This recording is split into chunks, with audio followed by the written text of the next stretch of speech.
surveiller son app.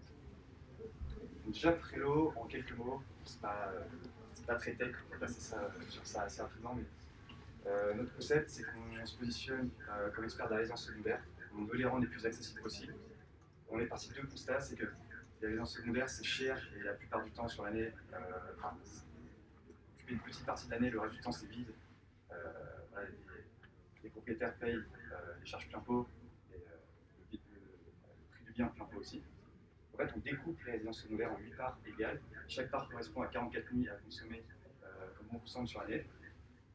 Et en tant que client Trello, je peux acheter entre 1 et 4 parts, ce qui fait que je peux accéder au même bien pour 8 fois moins cher ou à un bien avec un standing 8 fois plus élevé pour le même budget.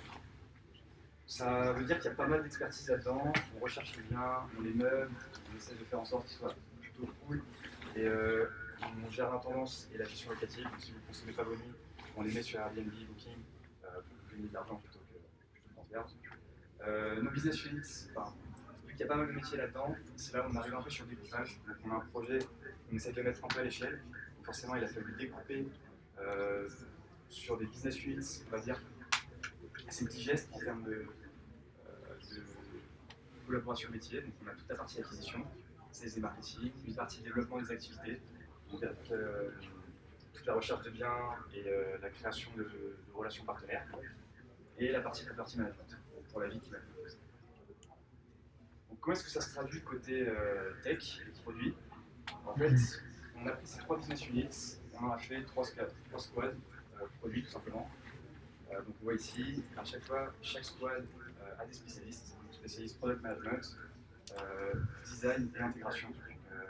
Le designer va aussi faire l'intégration front, planter le décor sur un modèle ou un workflow. Et ensuite, on a des spécialistes dev, donc développeurs, on prend pour leur bagage tech aussi, pour pouvoir aller sur du low code quand c'est nécessaire.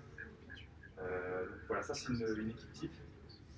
Et on voit à droite que pour chaque squad, il y a plusieurs produits. On a bien découpé justement pour des raisons de scalabilité, de collaboration. Voilà, il y a un back-office ici, un espace partenaire. Ici, c'est tout le site Trello sur la partie acquisition.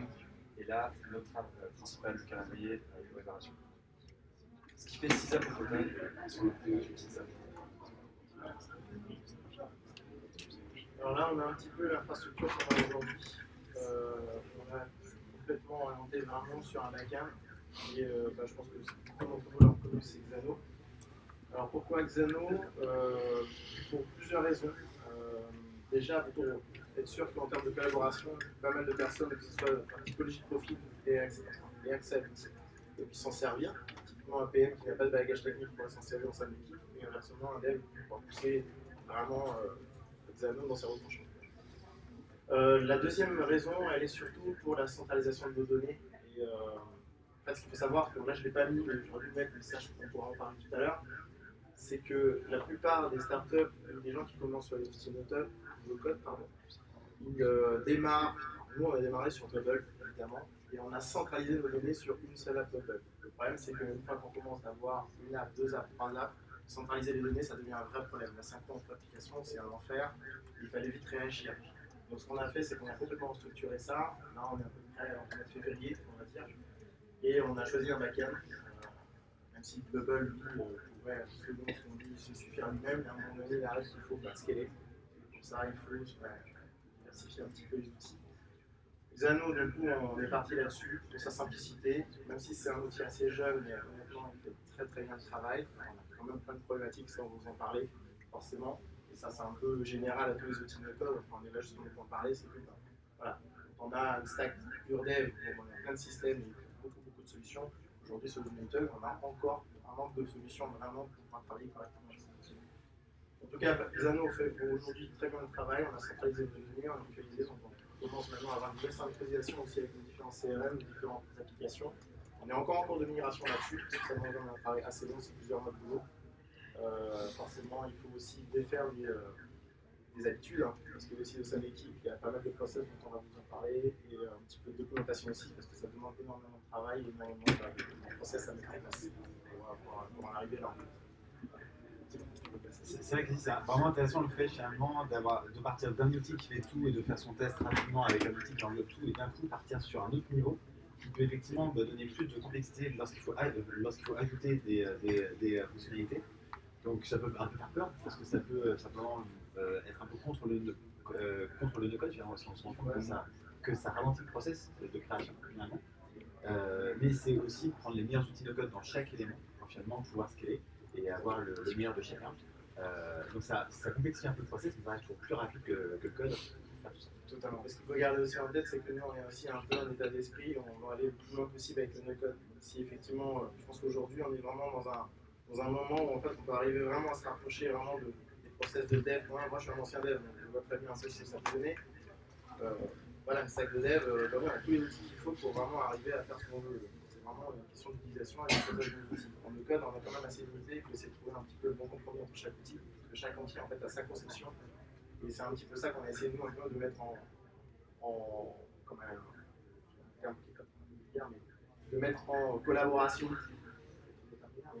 de mettre en coordination, voilà, ensemble, pour essayer de trouver justement des sacs qui peuvent nous permettre en tout cas de pérenniser un petit peu cette sac de code. Un autre avantage aussi, juste sur la slide par rapport à ce que je disais pour moi, ouais, le fait d'avoir des petites apps comme ça, parce qu'on en parlait aussi de collaboration, je disais, voilà, c'est pas forcément super sur les outils no-code. Ça permet de ne pas avoir 3 personnes qui se marquent dessus sur chaque app de Dell. Ça aurait été compliqué. Donc, en fait, on a plein de petites apps très dédiées sur un service qui ont une fonction. Et ça fait des équipes de 1 ou 2 membres en max en fonction des équipes de charge de sur le travail. Et c'est aussi une grande raison de c'est de pouvoir s'en rendre compte aussi.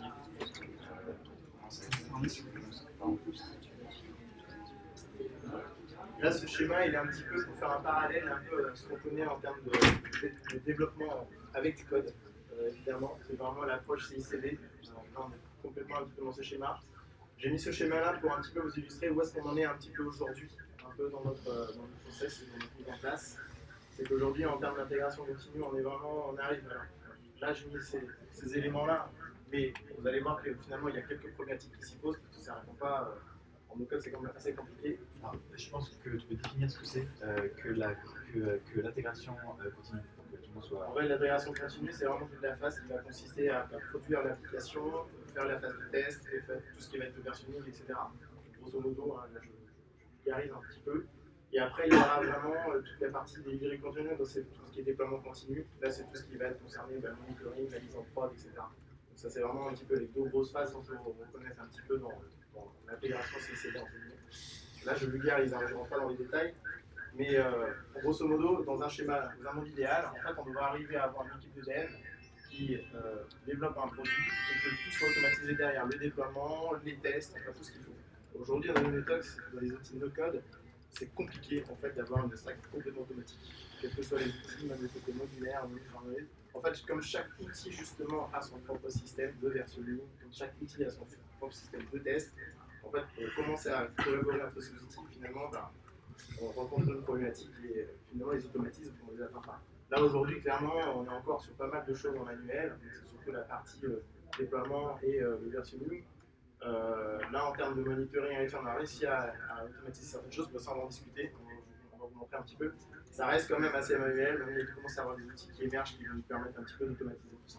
C'est quand même un principe qui illustre vachement la scalabilité, puisque par défaut, quand les applications no-code, enfin les applications code intègrent de la CI, c'est que vraiment elles commencent à devenir énormes et que du coup elles veulent vraiment itérer beaucoup plus vite.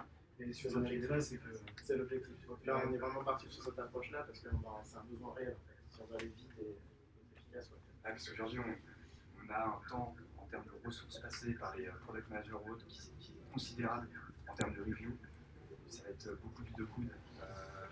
Beaucoup de temps passé, c'est du temps en fait pour automatiser. Donc c'est un vrai enjeu. Et en termes de part, là, pour qu'on a manuel automatisé, ça représente quoi?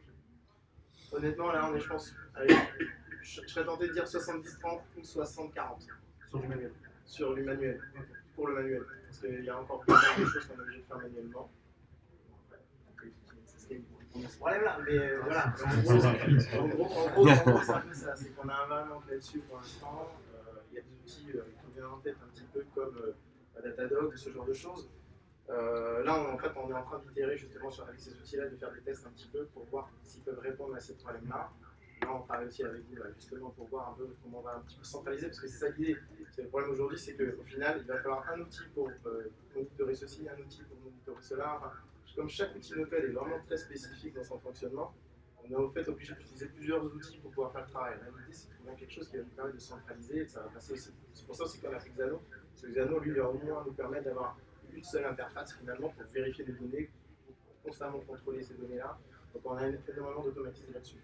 Pour ça, on va vous montrer un petit peu le gros changement là-dessus. Ce qui nous a facilité, ce qui nous a fait gagner un gain de temps considérable.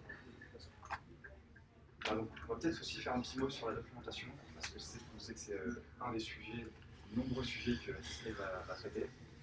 Donc, comment est-ce qu'on fait nous pour l'instant de notre côté? On combine Notion et Miro. On a vraiment, ça c'est nos deux outils phares pour la documentation.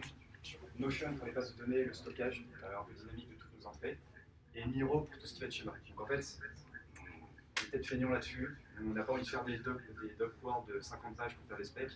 On se dit qu'un schéma, ça sera plus parlant, plus visuel. Donc en fait, l'idée, c'est que, par exemple, là, on a un exemple de story, elles sont listées dans Notion. L'avantage de faire ça plutôt que de les mettre sur des post-it, sur un tableau blanc, c'est qu'on peut les filtrer et triturer dans tous les sens. Donc là, on peut l'afficher comme ça, là, on pourrait l'afficher par user type, par priorité, par écran, c'est assez flexible. Par contre, quand on rentre dans le détail, là, on voit, par exemple, une story, une volonté utilisateur. En tant que copropriétaire, je veux initier une réservation. Là, ici, j'ai toutes les étapes vraiment fonctionnelles qui vont servir au dev ensuite pour toute la phase de développement. Donc sur l'axe horizontal, on a toutes les étapes. Donc j'arrive sur le formulaire, je fais telle action, il se passe telle chose. Et sur l'axe vertical, tous les détails en termes de champs, quels sont les champs obligatoires, quels sont les. Peut-être que j'ai poussé un event sur Analytics, enfin sur GTM ou autre. Donc ça, c'est vraiment toutes les specs fonctionnelles. On donne ça au dev et il se débrouille. Ensuite, on se débrouille, non, de là on découle en fait les specs techniques finalement, on travaille avec la main dans la main en fait avec le PM pour justement partir ces schémas-là, donc on a déjà une compréhension. En fait, ce qui est super important ici, c'est que l'idée c'est que c'est pas d'être simplement dev aussi dans notre équipe, c'est qu'il faut qu'on comprenne le produit. Donc on a vraiment sous forme de user story pour vraiment comprendre en gros, c'est comme si on était notre propre client finalement, c'est qu'on va vivre vraiment l'application. C'est à mon avis, c'est vraiment idéal à faire. Clairement, en tant que dev, j'ai besoin de comprendre le produit et pas simplement développer ce qu'on me demande de faire. Mais là, l'idée, c'est qu'on a trouvé ce schéma-là, vraiment cette façon de fonctionner pour que chaque développeur avec qui on travaille soit impliqué par le produit. C'est un peu la clé du truc, c'est qu'on comprenne aussi ce qu'il est en train de faire. Et en même temps, qu'on ait un langage commun, finalement, qui est très bien, c'est la schématisation. On a aussi le Miro, enfin pas le Miro, le Notion, qui lui est découpé de manière à ce que ça soit un dev, que ce soit un PM, n'importe qui soit capable d'y aller et comprendre en gros la tâche ou le besoin en tout cas qui est décrit, en tout cas la story qui est décrite. Et après, à partir de là, on peut bosser avec un product manager pour pouvoir faire toutes les specs techniques, découler d'autres schémas qu'on aura après. Où là, on va détailler un petit peu plus en détail vraiment les données échangées, les besoins techniques, les outils choisis, etc. Et dans les bonnes pratiques, clairement, c'est documenter avant de produire. Ah oui. Et finalement, c'est ce qu'on retient ici. Parce que quand tu documentes, finalement, tu vas voir qu'il y a plein de choses qui ne sont pas possibles avec des choix techniques ou autres. Vous allez d'abord documenter, vérifier simplement déjà de manière théorique si ça fonctionne. Et là, vous verrez qu'il y a plein de choses qui ne fonctionnent pas de manière théorique. Donc, c'est l'occasion d'aller beaucoup plus vite. Et donc, vous allez beaucoup plus vite en documentant avant. Voilà.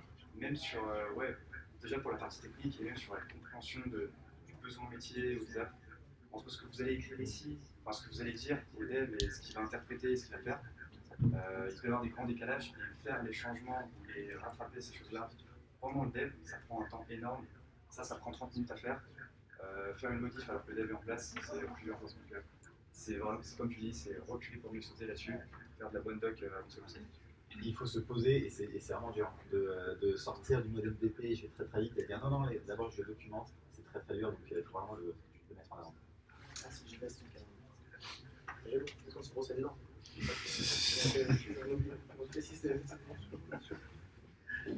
Un autre exemple de Notion plus Miro, c'est pour toute la logique data, donc la gestion, la gouvernance des données.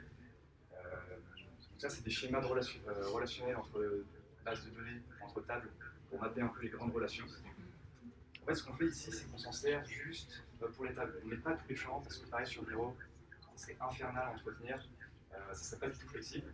Le métier, d'ailleurs, on utilise aussi Notion parce que le métier peut ajouter ses champs et les modifier.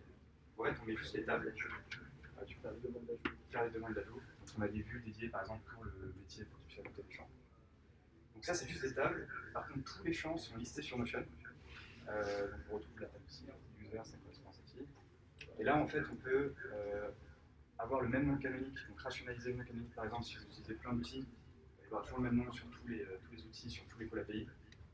On peut mettre une petite description, on peut mettre Le statut de la donnée, le statut, où elle en est, où elle se trouve aussi. où elle se trouve. Donc c'est ultra flexible, vous pouvez ajouter autant d'infos que vous voulez. Donc, voilà, ça c'est un exemple aussi de combinaison Miro Notion. Tu peux poser des questions. Ouais, évidemment. Et ça, c'est mis à jour par les product managers ou c'est justement toi qui l'as mis à jour? En fait, par tout le monde. En fait, le métier peut faire une demande pour remplir cette base de données-là. On peut faire une demande, voilà, on a une donnée qui rentre. Ça leur permet aussi un peu de les sensibiliser sur nous, nos besoins aussi côté produit. C'est un peu le problème généralement qu'on peut voir, c'est bah voilà, je veux un intitulé, une valeur, je dois enregistrer maintenant, je sais pas moi, le prix du ménage par exemple. Bah, finalement, quand il va commencer à vouloir intégrer ça dans ses données à lui, puis ça oblige un petit peu de faire l'exercice de dire bon, bah, quel nom je vais normaliser un peu la nomenclature de ce nom-là, le nom canonique, et du coup, forcément, nous on va le voir, on va pouvoir échanger avec lui, se mettre d'accord aussi.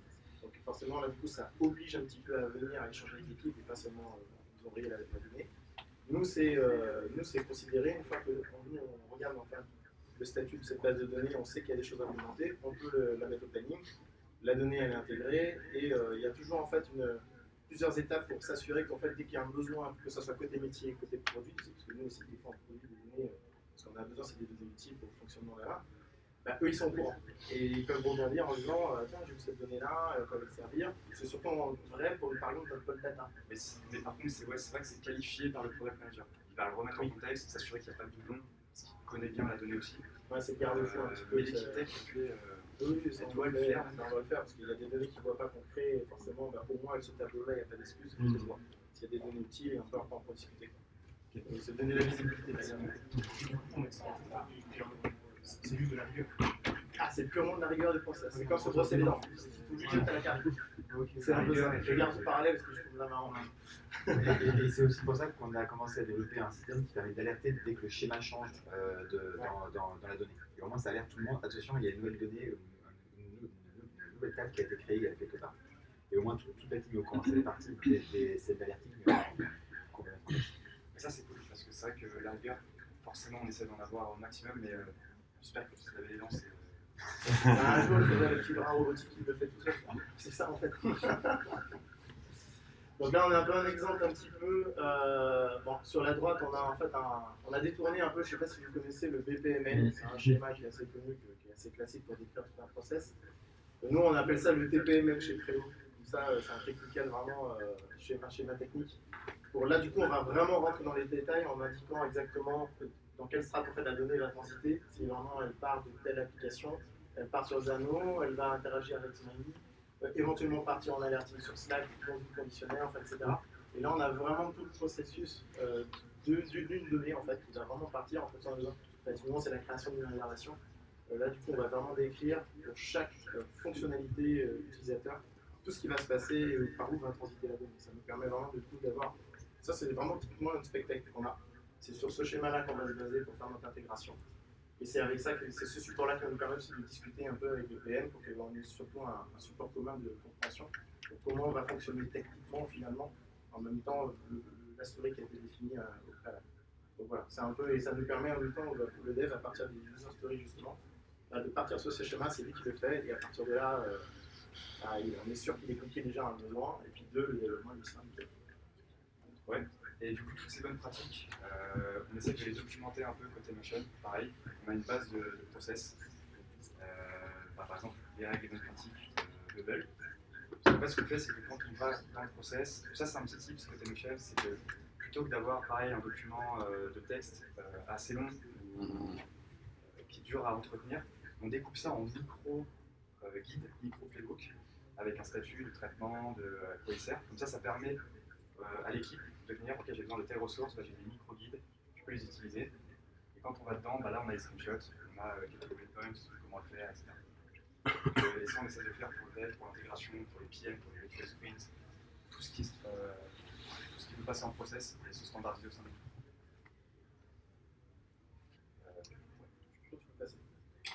il y a la partie sur le naming convention. Non, ça On a un petit exemple après aussi. ça marche. C'est vraiment des synchros total. Là, on a un petit peu un exemple. En fait, voilà, je pense que vous connaissez tous l'outil Bubble pour la plupart. Un petit peu, mais c'est un exemple parmi d'autres. C'est un petit peu, nous, on a un peu une approche scénaristique et composant sur Bubble. L'idée, c'est d'avoir vraiment déjà une nomenclature pour identifier un petit peu aussi les éléments qui vont, elles, récupérer les données, un genre de master search vraiment qui va contenir vraiment toutes les données utiles qu'on aura besoin en fonction des vues. Et après, on impose aussi une rigueur de l'organisation là-dessus, au niveau des dossiers et de l'organisation de la structure là. Un code couleur aussi, parfois, pour signifier si c'est vraiment des fonctions qui sont du type vraiment, on va dire, de création, d'édition, ou des fonctions qui sont plutôt du type événementiel, qui n'ont aucun événement de manière asynchrone, ou des suppressions un peu rouges. Donc ça, c'est vraiment, pour l'instant, on n'est pas, enfin, on n'impose pas ça. L'essentiel, c'est surtout la nomenclature, la description vraiment des actions. Et l'approche scénaristique, c'est qu'on fait vraiment un découpage, quitte à avoir de la redondance, un monostep, mais c'est vraiment un découpage par action. C'est vraiment qu'à partir du moment où on a une story à créer, on va limite faire vraiment un workflow, tout un flux workflow dans Mobile qui va, elle, uniquement s'occuper de cette tâche-là. Après, on va essayer de mutualiser, et ça, c'est un des entendus, mutualiser, factoriser, comme on dit en développement, un petit peu certaines actions. Mais la première approche, c'est d'abord de développer le flux vraiment de A à Z indépendamment. Ça permet aussi déjà, de pouvoir bosser à deux. En fait, typiquement, si on a deux stories, il n'y a pas de risque, entre guillemets, de se court-circuiter entre guillemets pendant le développement. Et après, on va avoir une petite phase un petit peu de tech review entre nous pour vérifier si on ne peut pas mutualiser et factoriser certaines actions. Donc ça, c'est un petit peu le regard qu'on a trouvé pour surtout faciliter l'organisation. Parler aussi encore le même langage commun, parce que c'est pareil, il n'y a pas de secret, c'est la communication. L'objectif ici, c'est de faire que notre app soit déjà d'elle-même une documentation, finalement. C'est qu'on n'ait pas besoin non plus d'aller se référer à Notion ou quelque chose. On est capable déjà de comprendre assez rapidement ce qu'on est en train de faire. On voit la correspondance assez rapide avec la story qu'on est en train de développer. Et voilà, on essaie d'imposer cette rigueur-là. Ça marche très bien pour l'instant. Il n'y a pas. C'est une méthode qu'on a trouvée pour l'instant qui ne correspond pas assez bien. Non, si, parce que c'est la méthode. Parce que je sais qu'il y en a plein d'autres en fait. C'est pour ça. Surtout quand tu parles de factorisation. Ouais, mais en fait, mais factoriser, c'est mutualiser à partir du moment, grosso modo, je vais vulgariser, mais c'est à partir du moment où vous avez quelque chose qui fait une action deux fois, vous en faites une fonction, vous la factorisez, enfin vous faites quelque chose vraiment, voilà. Il faut mutualiser un peu les actions. Ça, c'est un truc un peu en dev et tout, mais l'idée, c'est d'abord, en tout cas avec le outil no-code, la notion de factorisation est un peu particulière, je pense que ça dépend de chaque outil, mais finalement, quand on est à la fois un PM, à la fois un product leader, à la fois un dev qui bosse dessus, en fait, l'approche scénaristique, je trouve que c'est celle qu'on a trouvée qui fonctionne pour l'instant au début, qui permet d'aller assez vite. Et après, on a cette petite phase un petit peu de mise en commun. Oui, j'avais une question. Je trouve ça vachement intéressant. J'attends de voir la suite. Je trouve ça vachement intéressant la façon dont vous découplez les outils, les équipes. Et là, vous êtes vraiment les rois du saucissonnage. Vous découpez. C'est un peu obsessionnel. On fait une belle planche. Ouais. Et je me posais une question en termes vraiment de la façon dont vous travaillez, donc vous gérez votre temps. Est-ce que vous faites beaucoup de réunions ou est-ce que vous misez beaucoup sur une culture de l'écrit et comment vous prenez les décisions? En fait, les réunions, on en fait beaucoup, mais pas pour ce sujet-là. Beaucoup trop. D'autres sujets. Ça, je pense que c'est un autre sujet. Ouais, c'est une bonne question. Parce que, ouais, on a beaucoup de réunions, mais en fait, le but, c'est que. Le but, en fait, c'est que n'importe qui puisse arriver dans nos apps Bubble, dans l'équipe, et puisse les comprendre rapidement. Parce que je ne sais pas si vous avez déjà repris des apps Bubble de quelqu'un d'autre. On n'en parle pas. Voilà. C'est un sujet tabou, ça. C'est vraiment clair. Ça, c'est quelque chose que Timso fait très bien, parce que Matt, c'est des choses qui, par exemple, sur le template OpenBuild, voilà, il y a plein de bonnes pratiques à mettre en place. Typiquement, l'histoire des découpages, on a fait ça parce qu'on avait un workflow de sign-up qui faisait 7-8 étapes, mais qui pouvait correspondre à plein de scénarios possibles. Social sign-up, du coup, il en faisait même pas longtemps. On l'a bien découpé. Ouais, Mais c'est pour ça. C'est juste pour dire qu'en termes de source, vous pouvez créer un user de plein de manières différentes. Il est affilié, il vient d'un partenaire, il passe par le social sign-up. Il y avait au moins 5-6 scénarios. Et en fait, dès qu'on bougeait le moindre petit truc, il fallait checker toutes les conditions, regarder les conditionnels. Donc en fait, même, ce qu'on fait maintenant, c'est qu'on découpe les scénarios même s'il n'y a qu'une seule étape qui change dans les sets, un change, des choses comme ça, on le fait par acquis de conscience parce qu'on se dit que s'il doit évoluer plus tard, ce sera beaucoup plus simple de le faire comme ça, de manière isolée, que de devoir checker toutes les conditions, justement, regarder. Et sur le long terme, ça n'impacte pas votre marginalité quand même. Alors, en fait, c'est un parti pris, si tu veux, qu'on a décidé, parce qu'évidemment, l'impact qu'on y a pensé, c'est qu'effectivement, à partir du moment où tu vas avoir un maintenir l'app, tu dois revenir. Alors, évidemment, si tu dois, effectivement, tu as 5 scénarios, tu modifies les 5 scénarios, en fait, on est parti de l'idée de se dire que ça imposera en fait la rigueur de la connaissance d'un petit peu de l'application. Si tu veux, c'est qu'on se dit, voilà, tu sais que maintenant, quand tu vas arriver, tu ne vas pas juste te focus sur un scénario, tu vas prendre en compte l'ensemble. De toute façon, la structure, elle est faite de manière à ce que ça soit bien organisé, et là, on ne parle que par exemple de période ici. À partir du moment où il a une story concernée, il va voir qu'il a une modification à faire, soit effectivement il y a une modification à faire sur cette story-là, il en fera uniquement dessus, et il prendra en compte voir s'il n'y a pas d'impact sur les autres. Ça lui impose un petit peu à constamment revoir le. Alors, c'est un parti pris. Et pour chercher l'impact, il fait quoi? Il Bah, en regarde fait, la doc, il regarde la doc, il il regarde un regarde petit peu au niveau de scénario. C'est vraiment. Ouais, et puis la nomenclature est aussi importante parce que, tu vois, juste renommer son workflow, je sais pas si vous avez des workflows PXYZ qui traînent de partout, mais juste mettre un petit créa période moyenne, créa période haute, tu recontextualises, elles sont toutes au même endroit dans le même folder, tu as le contexte de workflow un peu nommé, etc. En fait, si tu veux, je peux donner un exemple. Par exemple, moi je sais que j'ai travaillé sur cette application-là avec. Enfin, on a changé un petit peu, il y a un nouveau type d'utilisateur dans cette appli.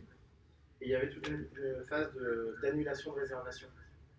Typiquement, les annulations de réservation, il y a deux choses qui m'ont permis déjà de faire une première partie de ce développement-là. C'est que finalement, on a créé ce type d'utilisateur-là et on a créé un nouveau scénario sans toucher aux autres scénarios, aux autres workflows. Parce que les autres workflows sont censés fonctionner pour une seule typologie d'user et pas X. Donc du coup, on était plutôt tranquille là-dessus. Et après, une fois qu'on a eu vraiment une modification à faire qui était plutôt, là je peux dire, mais c'était un petit peu l'évaluation des quotas en fonction des utilisateurs, au final j'ai eu 4 workflows à modifier. Parce que voilà, on n'a que 4 typologies potentielles d'utilisateurs, c'est pas non plus 20. Ça m'a pris limite. Parce que je savais où aller, j'avais pas besoin de chercher dans les steps, vraiment. En fait, c'est vraiment une question de vision et de bonne pratique.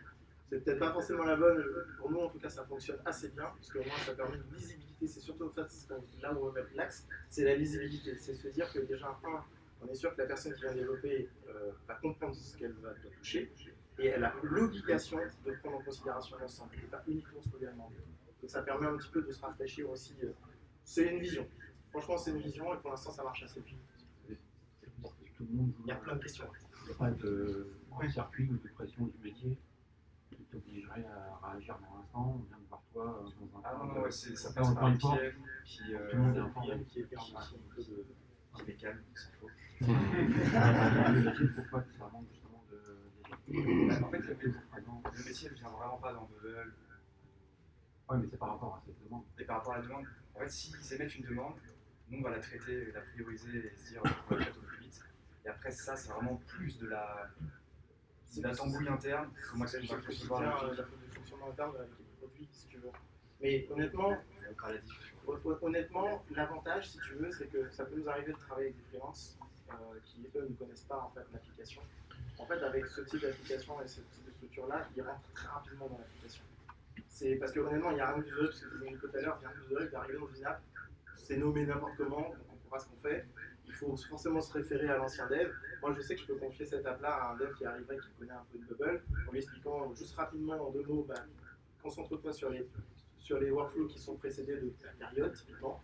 Uniquement, faites bien prendre telle couleur ou telle nomenclature, c'est tout. Il ira sans problème.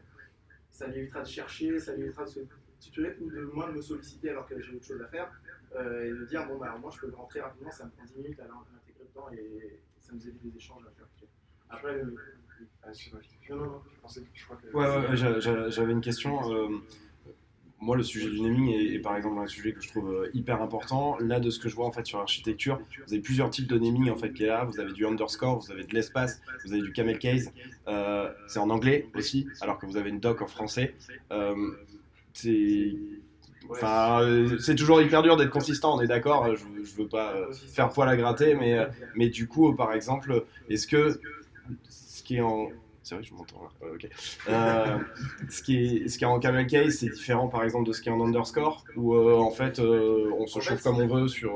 Ouais, je t'avoue. Faut dire Non, alors, je vais pas te mentir, je vais être franc, parce qu'on est entre nous, très nombreux.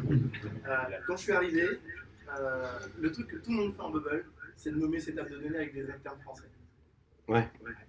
Le truc insane, quoi. C'est, voilà, si t'arrives, le prix de la table.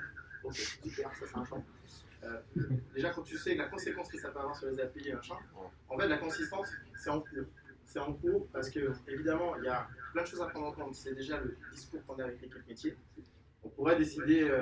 Moi, la nomenclature, typiquement, quand je suis arrivé, honnêtement, je l'ai imposé en anglais, en camel case, en snake case même. C'est carrément ça, en snake case. Des terminologies vraiment courtes, simples, bref, donc ça, c'est en bonne voie. Déjà, Xano, c'est assez propre. Enfin, on essaye quand même de normaliser le truc. C'est compliqué. Je ne dis pas que c'est pas compliqué parce que forcément, on est nombreux.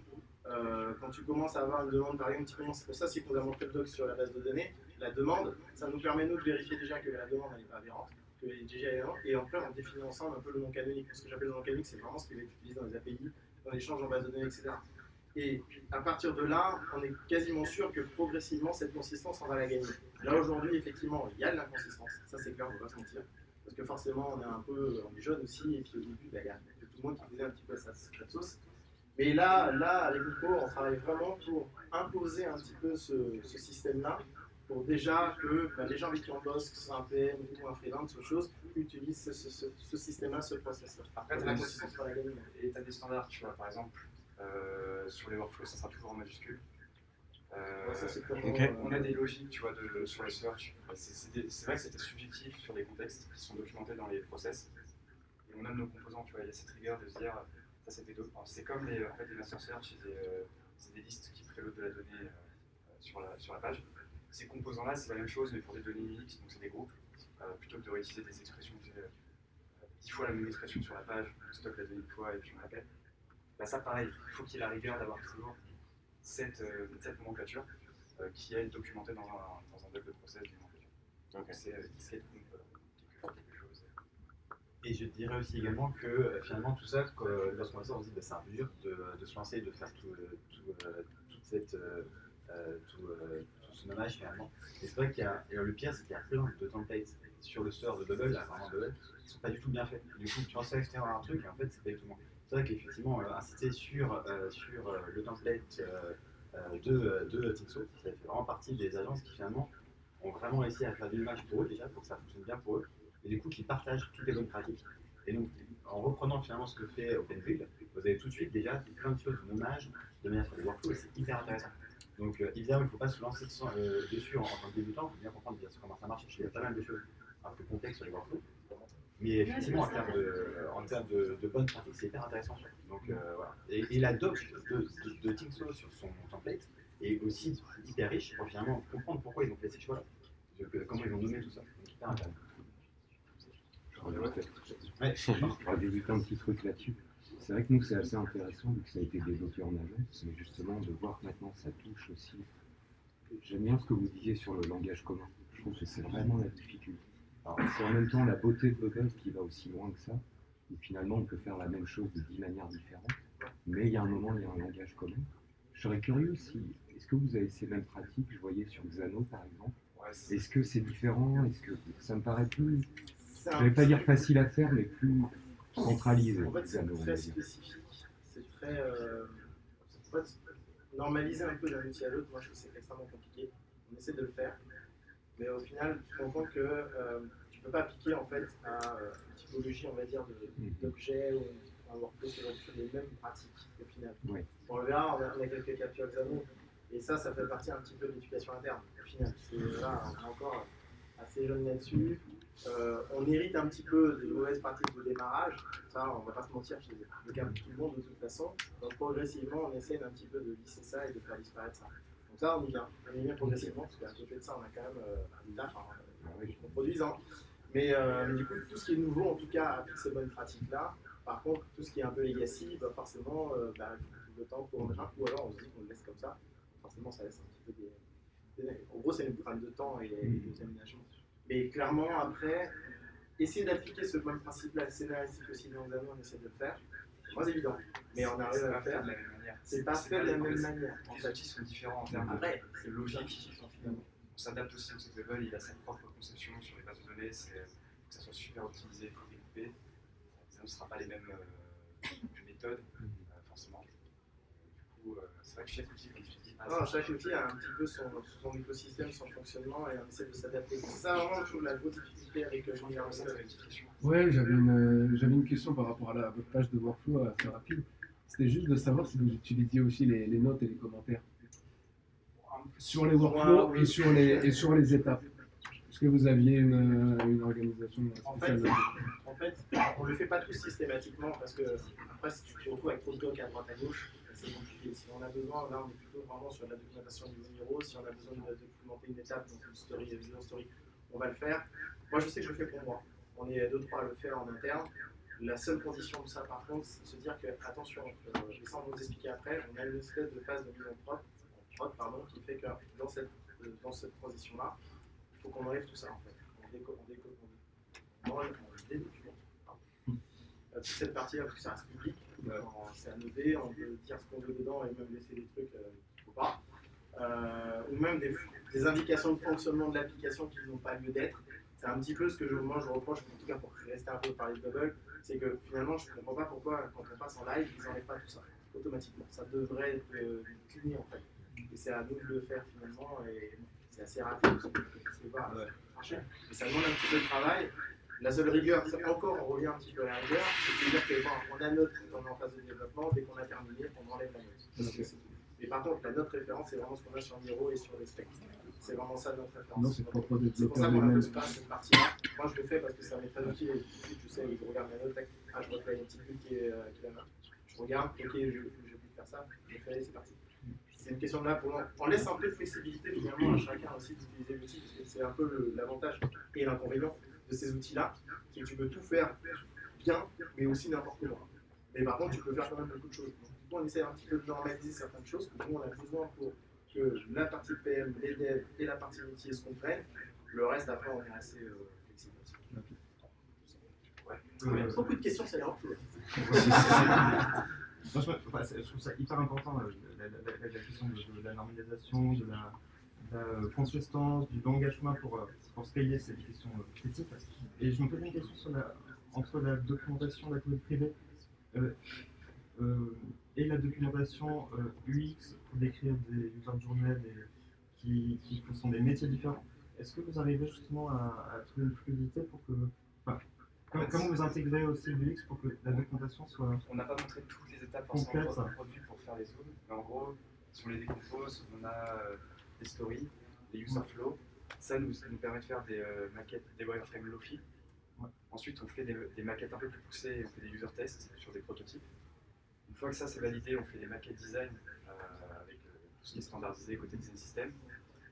Et en fait, toutes les specs fonctionnelles qu'on a vu ici, les schémas un peu de relations API, on a d'autres schémas aussi. On a l'ERD, enfin tous ces schémas-là, les specs fonctionnels sont faits en parallèle de l'intégration côté Bubble. Donc ça on parallélise et l'intégration qui est faite par le designer et les specs qui sont faits par le PM avec les techniques. Et une fois que les deux sont prêtes, le dev peut commencer. En fait, il y a pas mal d'étapes en amont sur le cycle. On a une autre presse là-dessus. Et petite question, parce qu'il je crois qu'il ne reste pas beaucoup de temps. 10 minutes, mais il ne reste pas beaucoup de temps. Donc, vous préférez un sujet, parce qu'on en a deux. Il y a versionning et mise en prod, ou alerte et monitoring. Est-ce que vous avez une préférence peut-être? Versionning. Les deux, de toute façon, leur problème. Il y a plus de problèmes ici. Oui, il y a peut-être plus de problèmes. Bon, là, on a mis juste un schéma, mais là, pour le coup, il faut vraiment que vous connaissiez Bubble un petit peu.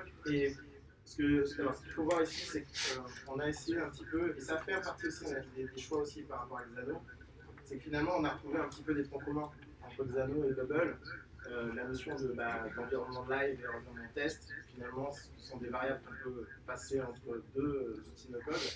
Là, typiquement, on a un petit peu un exemple d'intégration API. Bon, c'est un test, enfin, c'est un test, c'est juste un centre. Mais grosso modo, on se sert assez souvent maintenant, dès qu'on a besoin d'interaction de synchronisation entre Bubble Xano, du Xdata Source qui est propre à Xano, qui est connu, qui est vraiment utile pour pouvoir scinder, en fait, soit envoyer une donnée sur la base test, soit envoyer une donnée sur la base live, et qui en fait, ni plus ni moins, qui est la même chose qu'on conversionne en fait en Bubble. On a une version dev qui est en fait une version test, qui s'appelle test, donc une version test, et une version live. Donc, du coup, la nomenclature a fait qu'on a pu, du coup, un peu se baser là-dessus. Et ce qu'on a fait après, c'est qu'on a normalisé ça un petit peu de manière plus large, c'est qu'on utilise ce principe-là pour passer cette variable-là d'un outil no-code à un autre, et aussi vers un item, etc., pour comprendre en fait si on va renvoyer vers un workflow de test, un environnement de test, ou un workflow d'environnement de prod. Et ça nous permet déjà, de lever entre guillemets des alertes et de faire justement on va dire, des bugs ou ce genre de choses assez rapidement en identifiant. Sur Xano, on est capable, en fonction des besoins, on enregistre aussi la provenance de ce data source si on utilise la même base de données, parce que ça on peut le faire. Et ça on va en discuter après parce que Xano c'est un peu particulier. Et finalement, on a deux environnements de base de données sur un même workspace. Et des fois, on est obligé un petit peu d'utiliser la même base de données pour être synchronisé avec un outil qui, lui, n'a pas d'environnement de test. En fait. C'est directement à la prod, donc on est obligé d'un peu distinguer. Et ce qui fait que on enregistre finalement la version aussi dans les records. Ça dépend, on ne le fait pas partout, bien sûr. Et au besoin, vraiment, on l'enregistre. C'est comme ça, c'est-à-dire que nous, au niveau des scripts Xano, on est capable de dire, ok, ce record il vient d'une phase de test ou d'une phase de live, et on est capable de refaire le call vers Bubble, soit directement en live ou en version test. En fait, la difficulté, c'est un peu ça. La difficulté qu'on a sur le fait de travailler avec plusieurs outils différents, c'est qu'il faut setup un environnement de pré-prod sur tous ces outils. Comme a dit Peter, c'est pas forcément, ils n'ont pas tous, parfois c'est pas possible. Et surtout, ça demande du travail parce qu'il faut faire passer des variables, donc tout ça soit automatique forcément. Donc, ça c'est dynamique, c'est dans les workflows. Donc si on est en version test côté web, il faut que tout se passe sur les environnements de test, tous les outils, sans qu'on ait à bouger les paramètres, sinon c'est pas viable. Et en fait, le truc c'est que on doit être composé, en fait c'est ça le revers de la médaille sur le fait d'utiliser plein d'outils en écosystème API, c'est qu'il faut lier avec leurs différentes problématiques, côté version, côté justement sur les logiques de pré-prod, etc. Ça nous permet déjà de ne pas avoir trop de modifications et trop de maintenance côté Bubble, parce qu'à partir du moment où on fait des tests, nous en tant que dev, sur la partie test review, finalement on sait que ça n'aura pas trop d'impact sur la prod, et inversement, une fois que l'application elle est live, en fait on peut identifier assez rapidement au Xano les données qui viennent du côté live, du côté déjà par la distinction entre les deux bases de données. Mais après, si on a court-circuité, parce que ça nous arrive de court-circuiter cet aspect-là, on a au moins en tout cas une information qui nous indique la provenance et qui nous permet de filtrer là-dessus. Donc ouais, on est vraiment obligé de jongler un petit peu là-dessus. Donc tous les calls que vous faites contiennent ces tests ou ouais, tous les calls systématiquement, on passe sur Xdata Source, parce que du coup c'est un peu le langage commun qu'on a réussi à... Enfin, qu'on a réussi, non. Et je dis merci à Xano et Bubble de se dire tiens on va faire la même chose, et je pense qu'ils s'en sont pas rendus compte. Mais finalement ils utilisent vraiment la même chose, mais c'est vrai c'est assez cool. Et du coup on se sert de ça effectivement pour être sûr qu'on maîtrise vraiment la stack de prod. Si je peux juste revenir sur la slide d'avant, on peut aussi faire avec les branches en fait, de Xano, il y a un paramètre branche, on peut mettre le nom de la branche, live, lien, etc. Si le système de Xano de branche marchait pour les équipes, on l'utiliserait. C'est pas encore le cas, enfin, en tout cas c'est compliqué. En fait, on l'utilise vraiment dans des cas très très spécifiques. En fait, idéalement, une branche, l'idéal serait de pouvoir développer une feature et si elle est validée, on peut la merger. Or, le problème avec Xano, c'est que à partir du moment où on fait une branche, on ne peut pas la merger sur la branche principale, ce qui impose que quand on fait un développement sur une nouvelle branche, on ne peut pas faire de développement sur la branche d'origine, c'est mort, on ne peut pas y toucher. Et si jamais il y a un développement sur la branche d'origine, la deuxième branche principale qui est en cours de test, si jamais on veut valider, on est obligé de reproduire en fait ce qu'on a validé dessus sur la branche numéro 1. Donc on évite de l'utiliser, c'est vraiment exceptionnel quand on veut vraiment tester une feature un peu spécifique. Là on crée une branche et que de toute façon au final on va killer parce que de toute façon on ne parlera pas de ça en live. Parce que forcément on a plusieurs devs qui bossent sur différentes fonctions sur le niveau des Xano et en gros le Xano n'a pas de système de merge vraiment, ça n'existe pas. Littéralement c'est en gros par une branche et c'est cette branche qui devient live. C'est vraiment un truc compliqué. Donc du coup c'est vraiment exceptionnel. Là ça fait partie pour nous des problématiques qu'on a. On aimerait un petit peu le résoudre aussi. Mais bon, pour l'instant l'outil est jeune aussi. Je peux peut-être juste vous montrer le schéma d'aspect qui est ce qu'on fait sur Bubble par exemple. Un exemple. En fait, on a 3 versions sur Bubble. Il y a développement, une version qu'on appelle Buffer, le live. Il nous en faudrait une 4e, et c'est en production, mais forcément ça coûte une dingue.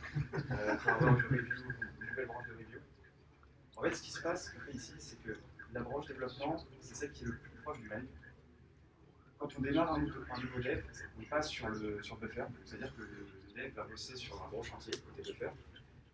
Ce qui nous permet, en fait, si jamais il y a un petit bug ou un petit plugin à faire passer, de pouvoir le faire sur le développement et de pousser directement en live, de shortcut cette version. Parce que le problème, en fait, d'avoir une seule version, c'est que vous commencez un chantier, il y a des choses à chantier dans tous les sens. L'équipe métier vient vous dire ouais, il y a un truc qui est cassé, en fait, on fait rentrer plus aucun user parce que le flux est cassé. On est bloqué parce que si on pousse en prod, il y a toute cette partie-là où alors il faut faire un système de version, etc. L'idée, en fait, c'est de pouvoir toujours travailler sur une version proche de live qui est développement.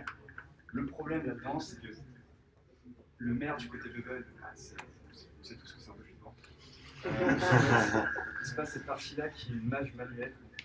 On passe en fait 1 heure à faire une feature et 30 minutes à la répliquer à la mano. C'est sûrement mieux. C'est dur. Non, franchement, c'est vrai.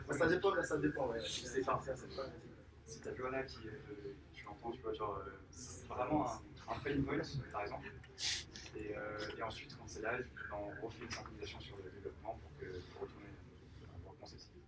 Si je fais le rapprochement avec Git, etc. sur les versions, non, le développement, c'est ce qui nous permet de le fixer. Le faire, c'est de En fait, on fait un peu les deux, mais c'est vrai que Buffer, finalement, ça peut aussi être utilisé comme la release, on va cleaner, on va ensuite faire la release. Ça va vraiment dépendre des phases un petit peu des développements. Et du coup, on est obligé de jongler avec ça. On va s'arrêter là. Je pense que c'était. En plus, avec ce schéma, c'est très bien. Il y a pour résumer un petit peu les problèmes. Juste une dernière petite question. Est-ce que vous avez une fourchette de combien vous coûte cette stack un peu Cher. Pour lever 15 millions, c'est juste pour les outils. Et Peter. Non, en vrai, sur tous les outils qu'on utilise, il y a des outils de traduction, des outils de toutes les Bubble, Xano, tous les petits outils de feedback, enfin, tout réuni, je pense qu'on est au moins à peut-être 4 000 € par mois. Ouais. Après, HubSpot, par exemple, le CRM, si je prends à lui seul. 3% de. On n'est pas le plus gros poste de défense. Non, mais ça reste pas. On est plus nombreux, mais on est 50 chefs comme ça. Ah oui, je pense que ça, on n'est pas photo Concernant vos utilisateurs, est-ce que vous avez laissé le système de login sign-up sur Bubble ou est-ce que vous l'avez aussi passé sur Xano? On l'a passé sur les anneaux. On l'a passé sur les anneaux. Parce qu'en fait, justement, la mutualisation des données, comme nos apps ont besoin de justement avoir cette mutualisation des données au niveau des utilisateurs, du coup, c'est Xano vraiment qui gère les utilisateurs. Là, c'est dessus. Et c'est elle qui s'assure que vraiment les utilisateurs sont identifiés, catégorisés, etc. Donc là, on va passer ça sur Xano. Si, mais c'est un miroir, si tu veux, local à l'application. Mais les credentials, vraiment, ce qui va permettre d'authentifier, c'est Xano. Ouais. Juste pour utiliser le cœur de fusion. Mais du coup, on a des statuts et autre chose, et ça suffit. On ne se sert vraiment pas pour l'authentification sur le jeu. Et je peut-être une dernière question, et après, on va devoir rendre la salle, malheureusement. C'est un gros sujet, mais si on peut faire ça très très vite. RGPD compliance, vous parlez de Xano notamment pour les users. Xano l'est plus que Bubble, je pense, parce qu'on peut avoir un serveur, le serveur est en Allemagne. Pour se projeter un peu sur le stack, l'évolution, on regarde vraiment les fronts un peu headless. Je sais qu'il y en a qui apprécient par exemple le web, nous aussi, on regarde un petit peu. Parce qu'en fait, ce qu'on fait aujourd'hui, c'est qu'on a un Xano qui a de la donnée, des Bubble qui ont des schémas de données locaux, il y a beaucoup de redondance, beaucoup de travail. Donc on est en train de vraiment regarder back et front, des backs vraiment dédiés. Et on aura potentiellement tous ces soucis. Après, s'il y a plein de trucs sur les newsletters, plein de trucs. Côté data, je pense que le Bubble va forcément toucher ce sujet, que ça transite par des discussions sur les possibles. Merci beaucoup.